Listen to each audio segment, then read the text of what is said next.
Bienvenue sur Cambium, le podcast de l'agroforesterie. L'agroforesterie, le terme est nouveau, les pratiques sont aussi vieilles que l'agriculture. C'est un système qui est intensif en production de ressources, qui peuvent être alimentaires ou non, et finalement qui permet d'optimiser l'usage de ressources naturelles. L'agroforesterie, c'est remettre en interaction les arbres, les sols, les animaux, et rassembler les acteurs de l'agriculture et de l'environnement. Pour sortir de la dépendance au pétrole, pour accroître la productivité alimentaire, pour contribuer à la régulation climatique, l'agriculture a une arme puissante, c'est l'agroforesterie. Faire de l'arbre un allié de notre agriculture, c'est le principe de l'agroforesterie. Au travers de ce podcast, suivez Étienne lors de ses rencontres avec ceux qui la mettent en pratique au quotidien. Cette émission vous est proposée par l'Association française d'agroforesterie. Bonne écoute! Bonjour Sylvain, bienvenue sur le podcast. Bonjour Étienne. Pour commencer, peut-être que tu peux nous donner un peu de contexte sur la ferme et ton histoire. Alors, la ferme Pleine de Vie se situe dans le département de la Somme et on est une petite ferme de 42 hectares. Aujourd'hui, je suis associé avec ma sœur Inès. C'est une ferme familiale où mon grand-père et mon père se sont succédés, qui était en grande culture, enfin en élevage historiquement et grande culture, jusqu'en 2009 où mon père a converti la ferme en agriculture biologique, simultanément avec l'installation de ma sœur qui aujourd'hui transforme de la farine, transforme du blé en farine et pain et pâtes sur le corps de ferme. Et est venue ensuite mon installation en 2015 suite au départ de notre papa. Donc aujourd'hui, c'est une ferme, on peut dire, polyculture élevage avec principalement la culture du blé, qui est un peu le pilier de l'exploitation, le blé tendre. Et puis après divers céréales comme le seigle, des lentilles vertes, de l'orge, du sarrasin, du tournesol. Au final, c'est toutes des cultures qui peuvent être transformées ensuite à la ferme. Et puis on a un petit troupeau d'une trentaine de brebis viande, donc pour la production d'agneaux. Et voilà, aujourd'hui, c'est vrai qu'on est à deux, on a des plannings bien chargés. Moi, principalement, je m'occupe du côté production, donc production de culture et élevage. Ma sœur s'occupe du côté transformation et vente. On se répartit grossièrement les tâches de cette manière-là. À savoir que c'est vrai que toutes les cultures, la diversité de cultures est très importante sur notre rotation. Sur nos rotations en bio, mais le revers de la médaille, c'est vrai que ça demande pas mal de travail, quoi. Et puis il y a le côté élevage aussi, donc c'est vrai que ça demande aussi du travail. Les animaux sont essentiellement en pâturage toute l'année, hormis 2 à 3 mois d'hivernage pour l'agnelage essentiellement, parce qu'on a des terres. On a des très bonnes terres profondes, limoneuses. On se situe sur un plateau limoneux, où il y a beaucoup de cultures industrielles chez nous. Donc c'est vrai qu'on est un peu atypique pour la région, parce que on fait beaucoup de céréales et nos voisins agriculteurs font plutôt des cultures industrielles comme de la pomme de terre et de la betterave et des légumes. Donc de là est venue aussi l'idée, la volonté de planter des arbres. En 2009, c'est mon père qui a initié la plantation d'arbres et de haies chez nous. C'est vrai que il y avait une volonté déjà d'apporter de la biodiversité, puisqu'aujourd'hui, à l'époque, c'était une plaine sans aucun arbre. Enfin, chez nous, c'est vraiment très plat. On voyait à 10 km aux alentours, et aujourd'hui, c'est vrai qu'on a un paysage beaucoup plus bocagé. Donc en 2009, mon père, 2009-2010, a commencé à planter des arbres essentiellement autour des parcelles. On a un parcellaire, nous, qui est groupé. On a la chance d'avoir un parcellaire très groupé. On a 2 îlots de 20 hectares, grosso modo. Et du coup, c'est vrai que ça facilite beaucoup l'implantation de haies et d'arbres. De ce côté-là, c'est vrai que c'est favorable. Donc, il a commencé à faire planter 7-8 kilomètres de haies autour des parcelles, aussi en intraparcellaire, puisque l'objectif c'était vraiment d'apporter de la biodiversité, mais également de faire des barrières, disons, éviter les éventuelles dérives phytosanitaires, puisque on a des voisins qui sont conventionnels et qu'ils fassent attention ou pas, ça peut arriver. Donc la volonté c'était aussi de se protéger en mettant des haies qui poussaient assez vite autour des parcelles. Il y avait aussi une volonté de production de bois, hein, puisqu'aujourd'hui c'est vrai on arrive à être autonome en bois de chauffage pour le four à pain, puisque le four est au bois. Et occasionnellement, on peut en acheter si on n'arrive pas à faire la soudure, mais c'est vrai que on arrive à une autonomie quand même, ce qui pour nous, enfin, c'est important aussi d'avoir un cercle un peu vertueux et sans tomber dans l'autarcie du tout, hein. C'est le côté autonomie, c'est vrai qu'on y est attaché. On a aussi une chaudière à plaquettes bois, donc qui a été installée par mon père sur la ferme en 2010. Et c'est vrai que les haies, toutes les issues de taille, que ce soit de la taille de formation, de la taille d'élagage ou de la taille en tétard, c'est vrai que ça nous permet d'être autonomes aujourd'hui pour la chaudière à plaquettes qui chauffe la maison de la ferme, qui chauffe la boulangerie et puis le bureau de la ferme également. Donc c'est vrai que l'agroforesterie, les arbres nous permettent tout ça en fait, d'accéder à une certaine autonomie.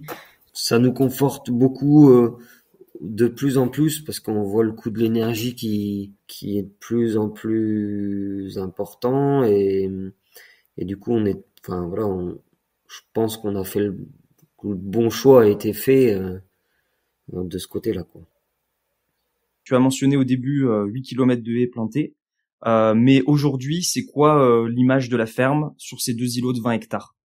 Ouais, c'est vrai que j'ai peut-être été trop vite, mais aujourd'hui, si la ferme, c'est deux îlots de 20 hectares qui sont côte-côte, juste traversés par une petite route.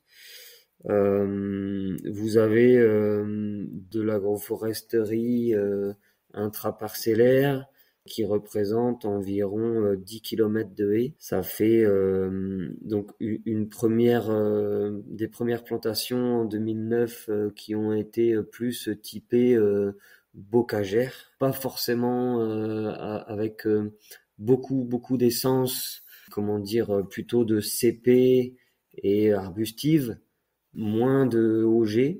Une deuxième série de plantations qui a été faite en 2012, donc là avec beaucoup plus d'arbres OG, d'arbres de valeur. C'est vrai que là le deuxième objectif, ça a été de produire notamment du bois d'œuvre, enfin du bois un peu plus valorisable, quoi. Donc, est-ce que les espèces arbustives, c'était les plantations haies au début et les OG en intraparcellaire, ou est-ce que en fait finalement il y a un peu des deux, il n'y a pas cette distinction? En fait, on a fait le choix de faire un mélange. On a choisi d'alterner, disons, enfin plus précisément d'accompagner chaque OG par un arbuste à droite et à gauche. L'idée, c'est de gainer un arbre naturellement par de l'arbuste de chaque côté, si tu veux. Donc, par exemple, un noyer peut être accompagné à 1,50 m d'un sureau et à 1,50 m de l'autre côté ou 2 mètres de l'autre côté d'un petit noisetier, par exemple. Et notre objectif, ça a été de chercher un espèce de gainage pour éviter d'avoir trop à tailler, parce qu'on sait très bien qu'un tronc d'arbre, plus il a de lumière, plus il fait de branches latérales. Donc voilà, c'était notre principal objectif. Du coup, les plantations intraparcellaires, finalement, ça ressemble à une haie, en fait. Enfin, si on doit l'imaginer, vous avez redécoupé les parcelles, peut-être par contre en laissant à l'extrémité de la place pour pouvoir faire des demi-tours en machine. Mais si on regardait cette ligne d'intraparcellaire, c'est une haie. Voilà, aujourd'hui, c'est vrai que c'est nos plantations d'arbres ont tout l'aspect du visuel d'une haie, que ce soit les premières qui ont été plantées tous les mètres avec des arbustes et de temps en temps des augers, et que ce soit les dernières qui ont été plantées tous les 6 mètres avec un auger, mais intercalé par un arbuste entre chaque auger, quoi. Donc c'est vrai qu'aujourd'hui on a des parcelles qui sont divisées, enfin si tu veux, on a un îlot de 20 hectares qui est divisé en 10 parcelles par les haies. Donc ça fait à peu près des haies de 500 mètres de long. Et puis bien sûr, au bout, on a 10-12 mètres libres pour les manœuvres des tracteurs. Et puisqu'on est sur le thème des augers, du coup, vous avez eu un premier retour là-dessus, notamment sur la taille de formation. Est-ce que c'était facile de le faire, quel retour un peu, parce que c'est vrai que c'est pas toujours évident de produire du bois de haute qualité dans des plantations agroforestières où effectivement il y a beaucoup plus de lumière. C'est ça, en fait. C'est vrai que la taille de formation sur les augers, ça représente du temps, et ça c'est quelque chose qui n'a pas forcément été prévu. Enfin, je pense qu'on a sous-estimé le temps de travail pour vraiment avoir des arbres formés et intervenir à temps, parce que c'est vrai qu'on a des terres qui poussent, qui sont fertiles, des arbres qui poussent vite, et du coup, pour certaines essences, on s'aperçoit maintenant qu'il aurait fallu passer 2 fois par an en taillant un peu moins, quoi. Je pense au merisier, par exemple, c'est un arbre qui pousse très vite chez nous. L'aulne aussi, c'est des essences qui ont des croissances tellement rapides qu'il aurait fallu, c'est ça, passer 2 fois par an, mais à chaque fois couper des plus petites branches. Mais on s'aperçoit aussi que les arbres, ces arbres de auger qui se sont retrouvés avec beaucoup de bourrage autour d'eux, on s'aperçoit que ceux-là, ils ont demandé un peu moins de travail et pour le même résultat. Donc la leçon à en tirer, c'est que pour moi, un arbre, si on veut avoir moins de travail dessus, il faut l'accompagner d'arbustes, et on appelle ça du bourrage. Ça veut dire que il doit être assez resserré et rapproché des autres. Et donc peut-être que tu en as mentionné quelques-unes, peut-être tu peux nous faire un peu un tour des essences que vous avez implantées pour le auger et même dans la haie en général. Pour le auger, on a une quinzaine d'essences. On a de la lisier, de l'aulne cordata.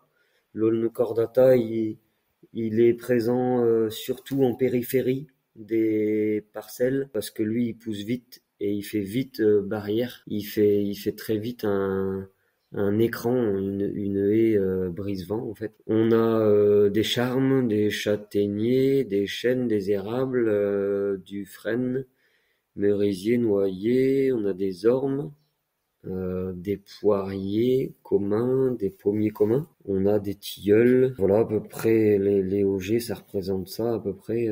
C'est vrai que Notre volonté, c'était aussi de diversifier au maximum. On sait bien qu'une maladie, ça peut arriver et on se met un peu à l'abri de tout ça en diversifiant, quoi.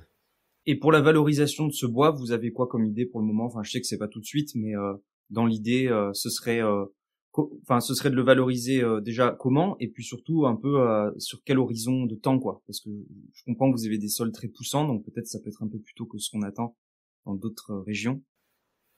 Ouais, alors pour la valorisation, c'est vrai qu'aujourd'hui on le valorise essentiellement en bois de chauffage, hein, que ce soit le bois bûche pour le four à pain et les plaquettes pour le chauffage. Donc c'est aujourd'hui en termes de temps de travail, c'est déjà pas mal. Moi j'estime à peu près une personne seule. Il passe à peu près entre 10 et 15 jours par an. Donc c'est vrai que ça représente déjà du temps. Notre objectif, on a des réflexions hein, sur la valorisation, d'autres valorisations du bois. Donc on aura un volume de biomasse à terme qu'il faudra gérer parce que ça pousse vite. Une haie empiète vite sur les cultures. Donc c'est vrai qu'au moment des travaux des sols, c'est pas toujours évident d'approcher la haie, même si au final on a la haie est accompagnée de 2,50 m de chaque côté d'une bande enherbée.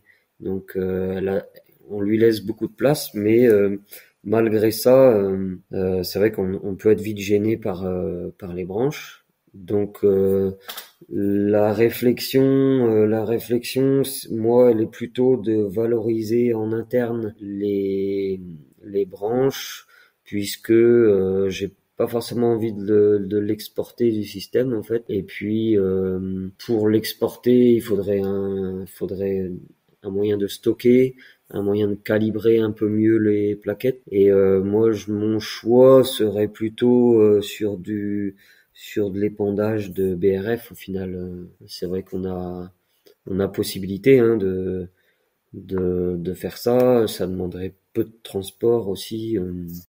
Est-ce que vous avez des voisins éleveurs qui pourraient être intéressés par de la litière en plaquettes, ou est-ce que finalement c'est des régions de grande culture où il y a très peu d'élevage qui reste? Non, aujourd'hui il y a très peu d'élevage et c'est des gens qui fonctionnent avec de la paille. Enfin, ils sont tous en polyculture élevage et du coup, eux, ils ont un système qui est rodé avec de la paille en autonomie, quoi. Donc après, ça peut être aussi un privé hein, qui aurait besoin de plaquettes. Ça, on a plutôt un système fait pour. On rechercherait pas à fournir une grosse chaufferie par exemple.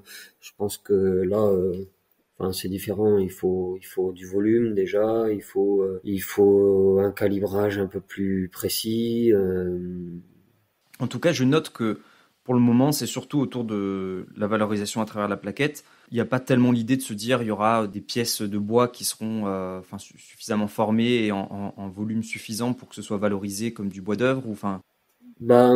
Si la valorisation bois d'œuvre, elle est en réflexion, mais je pense que ce sera du plus petit volume. Aujourd'hui, le bois c'est quelque chose qui est beaucoup travaillé à la ferme. Historiquement, c'est vrai que mon père travaille beaucoup le bois. Moi un petit peu, mais moins depuis que je suis installé et donc l'idée ce serait plus éventuellement d'investir dans une scie agrume hein, puisque ce sera à chaque fois des petites quantités, ce sera 3-4 merisiers, quelques aulnes. On a toujours besoin en fait sur une ferme, on se rend compte qu'on a toujours besoin de bois, de construction, de bois de bardage. On peut aussi atteindre une certaine autonomie, si on veut, en étant équipé d'une scie agrume. C'est vrai que c'est une réflexion, mais pour l'instant, elle n'est pas à court terme, quoi. Juste avant, tu mentionnais 10 à 15 jours de travail. Est-ce que tu peux nous expliquer quelles sont les tâches impliquées dans la valorisation et un peu le processus de A jusqu'à Z, avec si possible une idée du temps de travail qu'il y a derrière et du matériel que tu utilises. Aujourd'hui, l'essentiel du travail sur les haies, c'est la taille. Donc moi j'ai fait le choix de tailler à la tronçonneuse avec une petite tronçonneuse, donc les arbres, tout ce qui était accessible, enfin à hauteur. Et puis je fais aussi un peu de taille de formation avec une scie à main sur perche. Mais ça, c'est pas ce qui représente le plus de temps. Aujourd'hui, moi, après récolte, je fonctionne un peu selon la disponibilité de la parcelle. Si tu veux, on a des cultures, tout ce qui est printemps jusqu'à la moisson, on a quasiment, enfin, on a pour ainsi dire rien de libre, d'accessible. Donc dès que la moisson est faite, je vais pouvoir faire quelques tailles, vraiment les arbres qui ont beaucoup poussé ou les arbres qui ont cassé. Et puis courant l'hiver, ce qui est libre, bien sûr en hiver, je vais pouvoir faire de la taille. Je fais beaucoup de recépage depuis 2 ans. Je peux avoir une rotation de deux linéaires de haies, donc 2 fois 500 mètres tous les ans. Je peux recéper à peu près ce volume-là. Bien sûr, pas une coupe, je coupe pas tout, mais je coupe tout ce qui est arbustif. Et une partie en recépage, une partie en tétard. Et puis je peux avoir pour ainsi dire, un plan de gestion, de retourner sur la même haie tous les 10-15 ans. Au final, je peux avoir une rotation en fait de récolte comme ça. Et cette taille-là hivernale peut m'apporter aujourd'hui, j'ai commencé depuis l'an dernier, donc j'ai pas beaucoup de recul, mais peut m'apporter à peu près 20 stères de bois, bûches, et à peu près 50 mètres cubes de plaquettes. Donc c'est vrai que si je peux faire ça tous les ans, l'autonomie elle est atteinte. L'autonomie en bois pour la ferme est atteinte. Donc c'est vrai que ça, concrètement, il faut commencer par tailler, tronçonneuse. Ensuite, on range les branches toutes dans le même ordre pour qu'elles soient prêtes à mettre dans un broyeur. On est équipé d'un broyeur à la ferme. Notre broyeur peut accepter jusqu'à 17 cm de diamètre. Donc toutes les branches qui peuvent passer dans le broyeur sont rangées toutes dans le même ordre, prêtes à mettre dedans. Et le jour J, le jour de broyage, il nous faut il faut être à 2-3 personnes. Et puis donc c'est mon père à l'époque qui avait aménagé ça, c'est-à-dire que un tracteur tire le broyeur et la remorque derrière, donc il y a besoin que d'un tracteur pour faire l'opération. Donc ça nous permet d'avoir un peu moins de véhicules qui naviguent en plaine, parce que l'hiver c'est des fois un peu gras. Aujourd'hui, moi sur une haie qui fait 500 mètres de long, je vais recéper ou faire du tétard sur un arbre sur 5 peut-être. Là je parle des haies qui ont été plantées tous les mètres. Donc c'est vrai que ça fait beaucoup d'arbustes. Donc il y a du volume quoi, il y a de la biomasse. Là on peut toucher à un arbre sur 5, voire des fois on touche pas à rien sur 10-20 mètres de long, parce que au final il n'y a pas taillé quoi. Donc la taille plus le rangement des branches plus le broyage et la mise en tas, ça peut représenter mis bout à bout, il y a facile une semaine de travail quoi. Et donc juste pour comprendre, donc t'as un cycle. En gros, si je résume, t'as un cycle où t'es vraiment sur une logique de récolte de biomasse. Donc ça, c'est la rotation dont tu parlais. On va dire que tu fais 2 fois 500 mètres. Et là, tu vas vraiment être en train de récolter. Et après, t'as la gestion un peu du reste où là, c'est ce qui dépasse, ce qui est en train de pousser trop vite. Et t'es plutôt en mode, je prélève le minimum pour que je puisse continuer à circuler tranquille avec mon tracteur et pour que les arbres qui se développent bien, quoi. C'est à peu près ça. Voilà, ouais. C'est ça. En fait, on n'a pas fait le choix de tailler comme beaucoup à l'épareuse ou au lamier pour avoir des haies carrées, quoi, taillées au carré sur les côtés. On fait le choix de laisser les arbres le plus possible faire leurs branches, surtout les arbustes au final, parce qu'on sait très bien qu'au niveau biodiversité, ça compte beaucoup. Donc c'est vrai que la haie, elle est large au final, mais néanmoins, il m'arrive de refaire des tailles ponctuelles comme ça au mois de septembre, parce qu'au mois de septembre c'est une période où les terres sont accessibles au final. Donc j'ai une deuxième petite récolte à l'automne, comme ça, avant d'implanter les cultures d'hiver. Donc du coup, vous avez fait le choix d'acheter un broyeur plutôt que de faire par un prestataire, parce que c'est vrai que souvent on voit plutôt les gros chantiers, il y a une personne qui vient avec du très gros matériel. En fait, le choix du broyeur, ça a été parce que on a des petits volumes. Et on n'est pas une région où en 2010 il y avait des broyeurs comme ça, comme il peut y avoir aujourd'hui. C'est vrai que le contexte il était différent et il a fallu s'équiper parce que sinon faire venir quelqu'un à l'époque c'était pas faisable vu le faible volume qu'on avait, quoi. Être équipé, ça nous permet de aussi broyer. On peut broyer que pendant, on peut faire 5 mètres cubes seulement, quoi. C'est vrai que moi, après moisson, j'ai des fois besoin au mois de septembre de tailler un linéaire, mais faire que les branches qui dépassent de la bande enherbée. Du coup, faire venir un broyeur pour ça, c'est vrai que c'était pas forcément justifié, quoi. Tout à l'heure, tu disais, il y a une grande partie que tu recèpes sur les linéaires récoltes, on va dire. Il y a une partie que tu recèpes, une partie que tu laisses en trogne.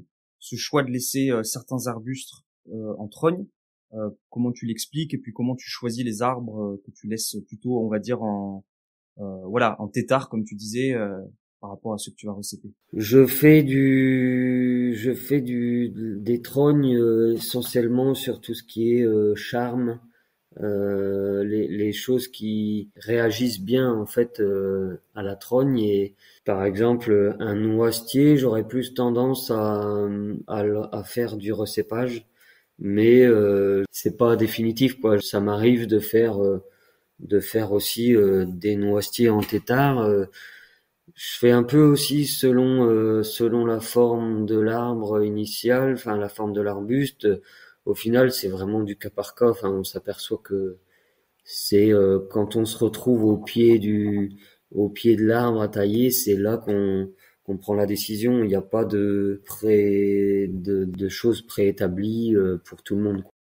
Mais le choix du tétard, c'est parce que ça correspond mieux à la physiologie de l'arbre, enfin je sais pas si on peut dire physiologie, mais à la forme de l'arbre pour la production de biomasse, ou est-ce que c'est la volonté aussi de laisser quand même, je sais pas, des troncs plus hauts pour la biodiversité ou pour continuer à offrir un abri. Enfin, qu'est-ce qui te motive à faire du tétard et pas juste de recéper l'intégralité des arbustes?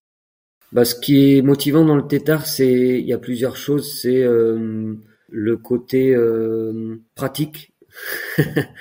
C'est vrai que recéper, voilà, faut être au niveau du sol. C'est pas toujours évident d'accéder au pied d'une souche de noisetier. On peut abîmer le matériel, c'est pas toujours très pratique. Et après, je m'aperçois au fil du temps que le recépage a tendance à faire des souches très larges et du coup pas forcément facile à gérer dans le temps. Enfin, donc, par exemple, un noisetier qui est recépé, la souche va avoir tendance à s'élargir au fil du temps. Tandis que s'il est fait en tétard, il va plus être réduit latéralement et puis la taille va être facilitée, je trouve. C'est vrai que au niveau manip, je trouve qu'un tétard est beaucoup plus accessible, quoi. Sachant que moi je fais les tétards pas très haut, hein. J'ai pas des animaux qui sont très grands, j'ai pas de bovins. Les jeunes pousses des tétards sont toutes protégées des animaux, quoi. Donc c'est vrai que le tétard a un côté très pratique pour ça, quoi.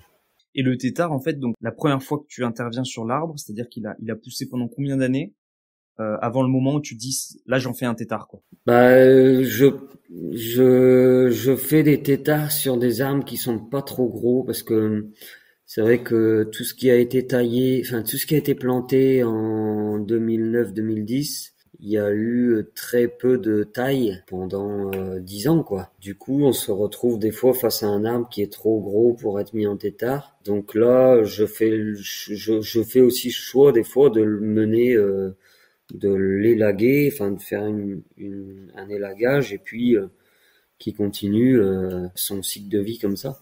Donc par exemple, ça peut être entre 5 et 10 ans. C'est vrai que j'ai du mal à trogner un arbre qui a moins de 5 ans. Enfin, c'est vrai que au niveau production de bois, j'en suis pas encore là. Tu as expliqué qu'en fait tes haies sont assez larges. En plus, il y a une bande enherbée.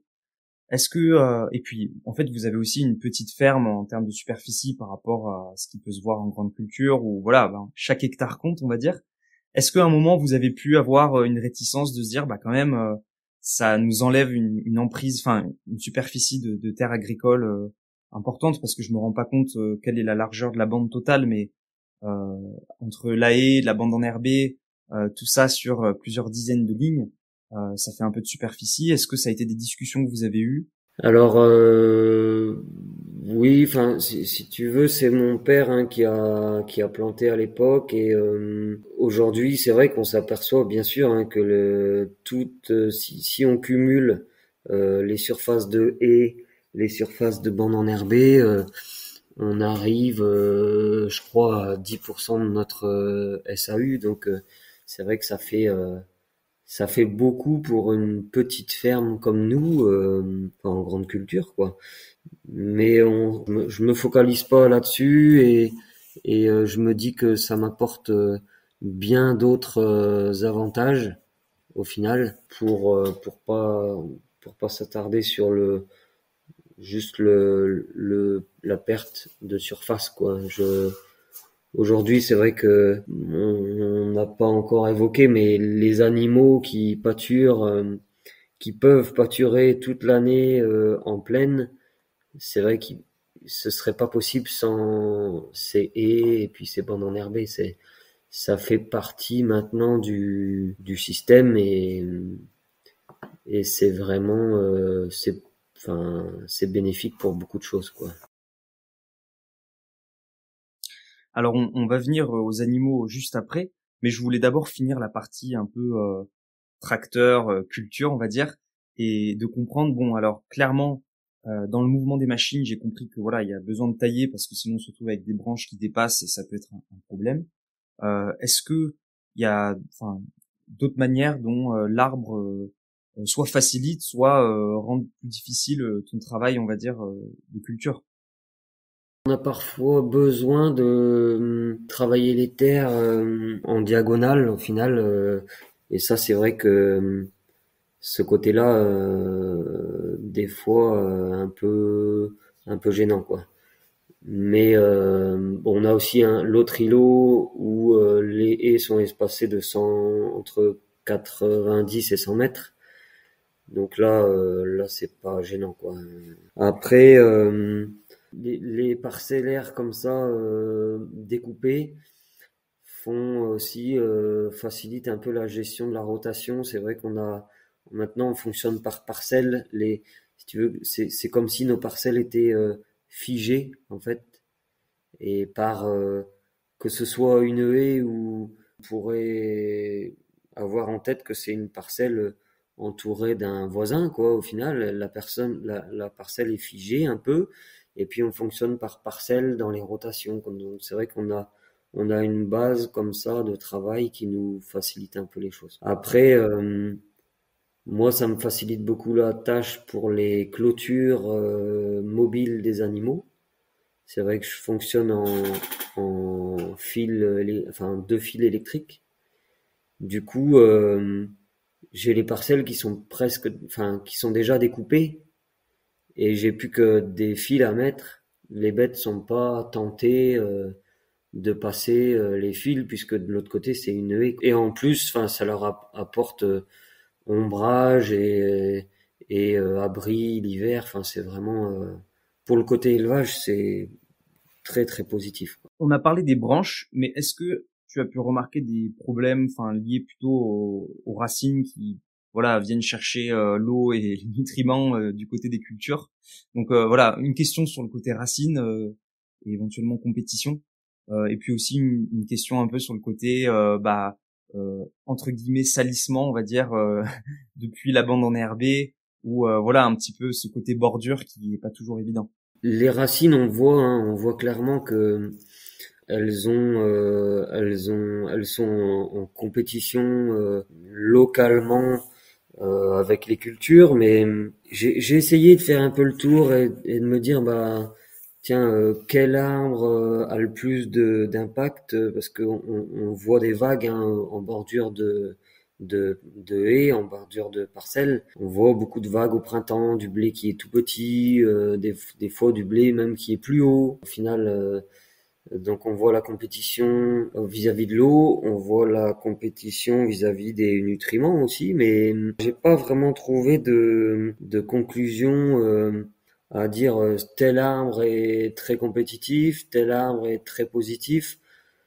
Ça dépend beaucoup des endroits et des cultures et des années, de la météo. Il y a tellement de paramètres que c'est pas facile de tirer une conclusion, mais en tout cas, on voit que quand il y a des baisses de végétation sur la culture, des baisses de rendement aussi, parce que en moissonnant, on voit très bien où c'est clair et où c'est moins clair. C'est très local, quoi. Ça s'arrête à 2 mètres de la bordure et ça va pas beaucoup plus loin au final. Ça reste cantonné à la bordure.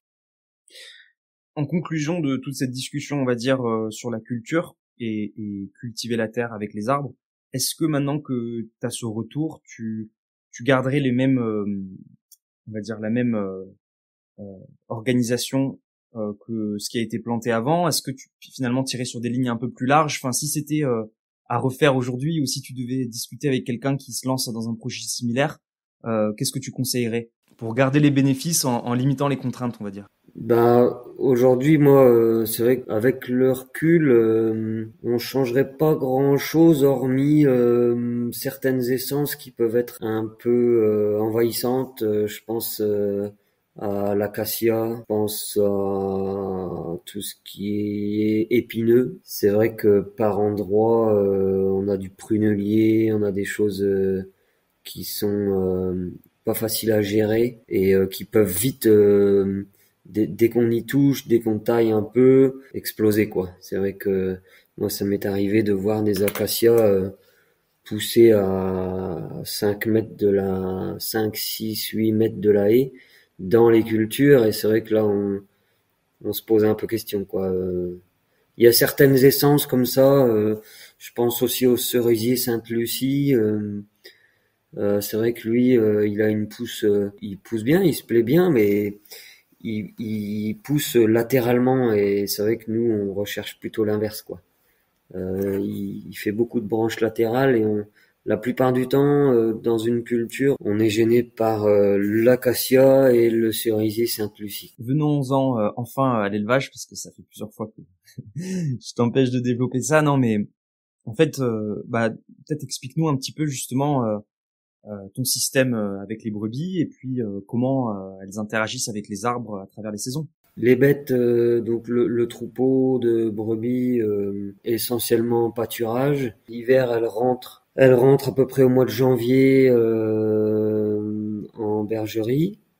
On a des terres qui sont pas forcément très portantes l'hiver. Du coup, je les rentre, c'est plutôt par souci de piétinement en fait. Quand il se met à pleuvoir beaucoup et que les sols sont gorgés d'eau, je préfère préserver les sols et les rentrer. Aussi pour l'agnolage, avoir un agnolage en intérieur, c'est plus confortable. Et puis donc elles ressortent, il y a une mise à l'herbe fin mars, début avril. Elle commence par le pâturage du verger, du pré-verger, pour ensuite aller pâturer une prairie temporaire au fil électrique en fait. Donc là c'est vrai que on a tout ce qu'il faut sur place.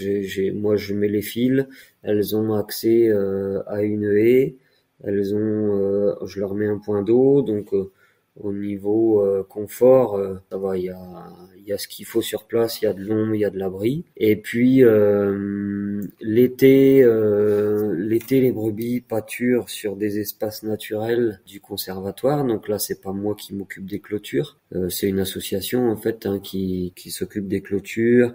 Et puis il faut aller surveiller les animaux. Donc là, c'est uniquement les brebis sevrées, on va dire. Et puis elles reviennent fin d'été, où là elles repassent soit dans le pré-verger, soit dans les prairies permanentes. Donc entre-temps,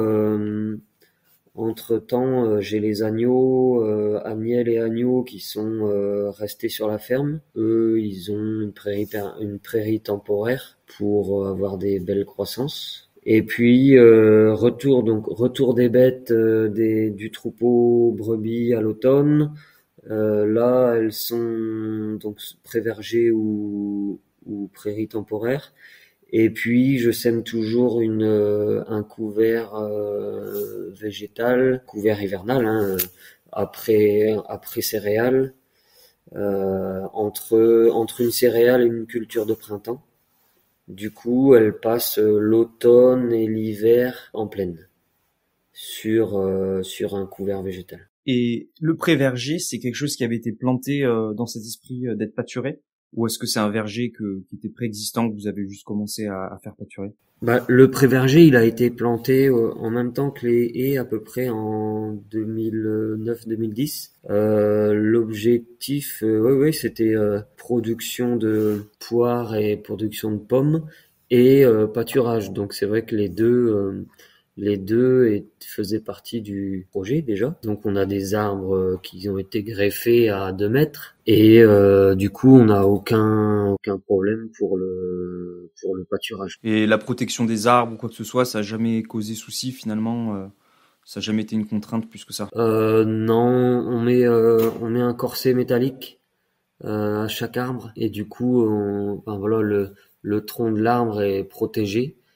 Après les animaux, même si c'est des brebis, elles taillent quand même. Toutes les branches basses sont taillées, mais bon, ça fait pas trop de dégâts. Est-ce que au-delà de trouver de l'abri, de l'ombre, etc., est-ce que les brebis consomment aussi des essences dans les haies? Est-ce que ça représente une partie de fourrage significative? Ouais, les brebis ont accès aux haies en plaine. Essentiellement l'hiver, parce que au printemps elles ont tendance à faire un peu plus de dégâts, à manger un peu plus d'écorce, je trouve, au printemps. L'hiver, je leur donne accès aux haies pour l'abri essentiellement. En fait elles pâturent tout ce qui est accessible au final, donc c'est vrai que des fois ça me facilite la tâche aussi pour tailler les arbres par la suite. Donc c'est vrai que ça peut être un avantage aussi d'avoir accès visuellement en fait au pied des arbres et des arbustes si les bêtes ont pâturé, quoi. C'est vrai que ça c'est un avantage. Ouais. À l'automne, elles ont accès, donc tout ce qui est feuilles, en gros tout y passe. Généralement elles y sont quand il y a beaucoup d'herbe aussi, donc elles font pas de dégâts non plus. Elles pâturent les feuilles, quoi. Ça m'est arrivé de faire de la taille pour l'affouragement en verre. C'est quelque chose qui m'est arrivé il y a 3 ans en fait, un été très sec où je manquais j'avais plus d'animaux, j'avais plus de brebis que ça, et du coup, je pense que ça m'a permis enfin, le fait de tailler un peu tous les jours comme ça, ça m'a permis d'affourager les bêtes au mois d'août. Mais et du coup, ça m'a permis aussi de voir que il y avait de la ressource accessible au final. Et c'est vrai que peut-être que c'est à creuser. Là, on est en réflexion pour augmenter un petit peu le cheptel. Je pense qu'il y a vraiment une possibilité d'affouragement comme ça, une ressource qu'on sous-estime, hein. Donc c'est quelque chose qui est à creuser. C'est très intéressant, hein. C'est vrai que les bêtes instinctivement, moi je vois des animaux qui dès que je les mets dans une pâture et qu'elles ont accès aux feuilles, même s'il y a de la bonne herbe, généralement elles vont sur les feuilles en premier. Et du coup, ça me fait un peu dire que on aurait peut-être intérêt à fourrager un peu plus avec des feuilles. Après, je pense que pour l'instant, c'est le temps et ma logistique qui n'est pas forcément cadrée là-dessus, quoi. Mais j'aimerais bien avancer un peu plus là-dessus. Ouais. Bah juste pour conclure, peut-être que tu peux nous dire un petit peu les projets de la ferme dans le futur, ou enfin je sais pas, la direction que vous prenez, que ce soit en relation avec les arbres ou non. Je sais pas s'il y a des projets à partager, pour nous donner une idée de voilà où vous allez avec tout ça. Non, je sais pas, des projets nouveaux ou pas. Nos projets, ouais, on a toujours tout un tas de projets. Après, c'est vrai que on fait attention aussi à pas se disperser. Aujourd'hui, on a beaucoup d'activités différentes. On transforme beaucoup de choses et on est plutôt dans la réflexion. On va se concentrer sur ce qu'on fait, le faire bien. Et c'est vrai que le côté gestion de la biomasse des arbres, je pense que la valorisation, elle mérite d'être un petit peu plus approfondie. On parlait tout à l'heure éventuellement d'épandage de BRF. C'est vrai que ça, c'est une réflexion. Et ben voilà, valoriser ce qui est existant. On aura déjà, enfin, il y a déjà beaucoup de choses à faire. Moi, je pense que le terme projet, c'était pas le bon. Je voulais, voilà, aussi parler, on va dire, d'objectifs.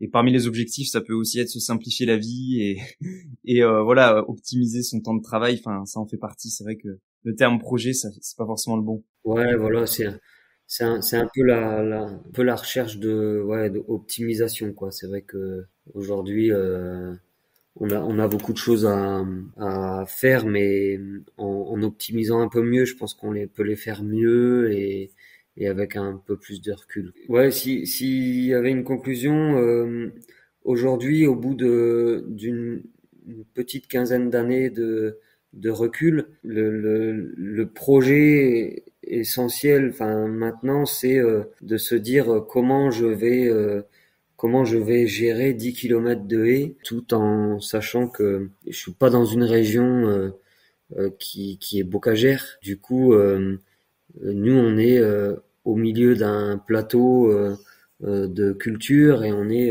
très isolé, enfin, en termes de projets comme ça, quoi. Donc, c'est vrai qu'aujourd'hui, l'essentiel de la réflexion, c'est comment appréhender ça, parce que il y a de la biomasse à foison, en fait. Il va falloir la gérer, quoi. C'est un peu le problème d'être pionnier dans sa région, c'est que comme tu parlais de bocage tout à l'heure, c'est vrai que dans les régions bocagères, il y a une infrastructure, il y a des outils collectifs, des CUMA. Vous êtes un peu les premiers, mais il faut juste espérer qu'au fur et à mesure que les projets se développent, il y aura des types de projets communs qui pourront aussi se développer autour de la biomasse, quoi. C'est ça, ouais. Dans une région bocagère, il y a une notion de filière qui est mise en place, quoi. Aujourd'hui, nous, rentrer dans une filière, on est trop loin localement de voisins qui ont des projets comme ça.